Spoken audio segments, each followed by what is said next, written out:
Hey YouTube!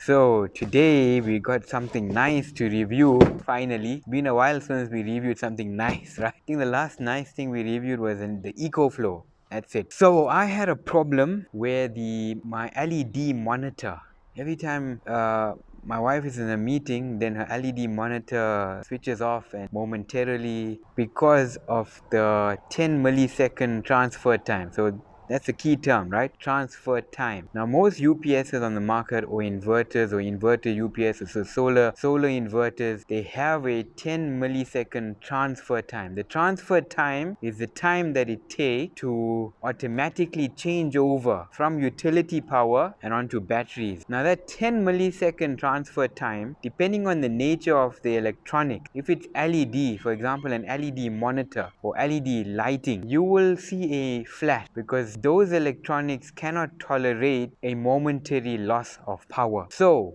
also some internet equipment like your router, your ONT, or your Wi-Fi switches, they also, depending on the type of router, it cannot tolerate a brownout. Then you can experience a momentary loss of connectivity. So anyway, this is an online UPS. So an online UPS, it has a 0 millisecond transfer time. There's no transfer time at all because the way this UPS works is that it's always connected to the batteries. Okay, and this is a 100 amp hour lead acid battery. So it comes like this. It came in this pellet here, so it's pretty heavy, and this is a 1200 VA. It's a 1200 VA pure sine wave, 800 watt 12 volt DC. Now the nice thing with this is you can not hot swap it, but you can swap it out with a lithium ion battery as well, and these are also sold separately. So the UPS is sold separately.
Okay, so out of the box, we've got the UPS here. It's about pretty heavy. I would say maybe 8 kilos. And the battery. So the battery is enclosed inside this little unit. You can see it from here. Okay, the battery is in there. It comes with high gauge cabling here. It's got a nice interface. So it doesn't have the leads with the lugs at the end because it prevents a short circuit. And then this is the interface here for the cables. So it looks like it's keyed, so it can only go in a certain way. That's reverse, so it'll have to go in like that. Yeah, positive to positive, negative to negative, and then that should be it. In the forthcoming video, we'll review it and we'll see how it goes. But what else do we have here? This is your output. So this is just the AC input to charge the battery. If we unplug this, okay, so this is the input. So this will go to your wall socket to charge the battery. This is the AC output. You've got a RS232 as well, and USB charging, and there's a circuit breaker here as well. This is very important because the ones that have fuses, they are